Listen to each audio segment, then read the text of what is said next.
രാവിലെ തന്നെ ഞാൻ പോണത് പൊല്യൂഷൻ സർട്ടിഫിക്കറ്റ് പുതുക്കാൻ വേണ്ടിയിട്ടായിരുന്നു കേട്ടോ. ടൈം കുറച്ച് കൂടുതലായിട്ടുണ്ടായിരുന്നു, 11 മണിയായി. എന്തായാലും പോയിട്ട് വരാമെന്ന് വിചാരിച്ചു.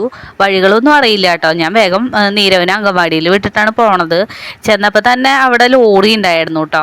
ലോറിയിൽ ഞാൻ ഇതുവരെ കണ്ടിട്ടില്ല എങ്ങനെയാ പുക പരിശോധന കാര്യങ്ങളൊന്നും. അപ്പം ഞാൻ അത് ഒന്ന് വീഡിയോ എടുത്തു, നിങ്ങൾക്ക് കൂടി കാണിച്ചു തരാമല്ലോ വിചാരിച്ചു. അപ്പോൾ അതിന് കുറച്ച് ടൈം എടുത്തു. അത് കഴിഞ്ഞ് ഞങ്ങളുടെ സ്കൂട്ടർ 100 രൂപയേ ഉണ്ടായിരുന്നുള്ളൂ അത് ചെയ്യാൻ വേണ്ടിയിട്ട്.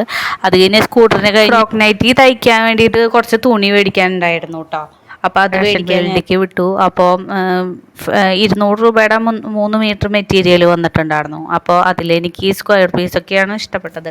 പിന്നെ ഞാൻ അധികം നിന്നില്ല, വേഗം ഫ്രൂട്ട്സ് മേടിക്കാണ്ടായിരുന്നു കേട്ടോ. അപ്പോൾ ഫ്രൂട്ട് സ്റ്റാളിൽ കയറി ഓറഞ്ചും തണ്ണിമത്തനും മേടിച്ചിട്ട് വരാൻ പറഞ്ഞിട്ടുണ്ടായിരുന്നു നീരവ്. അപ്പോൾ അത് മേടിച്ചിട്ട് ഞാൻ നേരെ വീട്ടിലേക്ക് എത്തി. നല്ല ചൂടായിരുന്നു. എൻ്റെ പൊന്നേ. അത് കഴിഞ്ഞ് ഞാൻ വീട്ടിലെത്തി സാധനങ്ങൾ എനിക്കാണെങ്കിൽ തുണി നോക്കാണ്ട്. അപ്പോൾ എനിക്ക് നല്ല ഇഷ്ടപ്പെട്ടു കേട്ടോ, നല്ല സ്ക്വയർ പീസ്.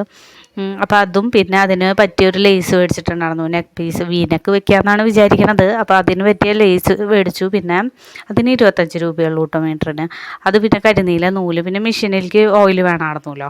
പിന്നെ ഫ്രൂട്ട് സ്റ്റാളിൽ നിന്ന് നന്നാരി സർബത്തില്ലേ അത് മേടിച്ചു. ഓറഞ്ച് തണ്ണിമത്തം മേടിച്ചിട്ടുണ്ടായിരുന്നു. തണ്ണിമത്തന് കിലോന് 25 രൂപയെന്ന് പറഞ്ഞപ്പോൾ എടുത്തോ ചേട്ടാ എന്നങ്ങോട്ട് പറഞ്ഞു.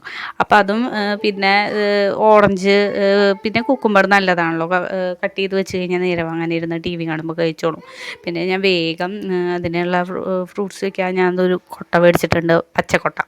അപ്പോൾ അതിലൊക്കെ ഒതുക്കി വെച്ചു. അതിൽ ഞാൻ ഓറഞ്ചും കുക്കുംബറും ഇട്ടിട്ടുണ്ടായിരുന്നു. പിന്നെ അത് വെക്കേണ്ട, മാറ്റി വെച്ചിട്ടില്ലേ പിന്നെ ഞാൻ അങ്ങനെ വെക്കും, അത് കാണൂല്ല.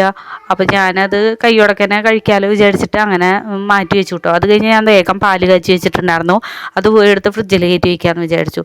അതിലെ പാൽപ്പാട ആവശ്യമുണ്ട് നെയ്യ് ഉണ്ടാക്കാൻ വേണ്ടി. ഇതേപോലെ പാത്രത്തിൽ ഞാനാക്കി 2 പാത്രത്തോളം നിറയുമ്പോൾ ഞാനത് വറ്റിച്ച് നെയ്യാക്കാറുണ്ട് കേട്ടോ. പിന്നെ നിങ്ങൾ എൻ്റെ വീഡിയോസ് ഇഷ്ടപ്പെടുന്നുണ്ടെങ്കിൽ നിങ്ങളുടെ സപ്പോർട്ട് ഉണ്ടായിക്കോളൂ കേട്ടോ. അപ്പോൾ ലൈക്ക് ചെയ്യണം, സബ്സ്ക്രൈബ് ചെയ്യണം. Tata bye bye, see you. അടുത്ത വീഡിയോയിൽ കാണാം കേട്ടോ.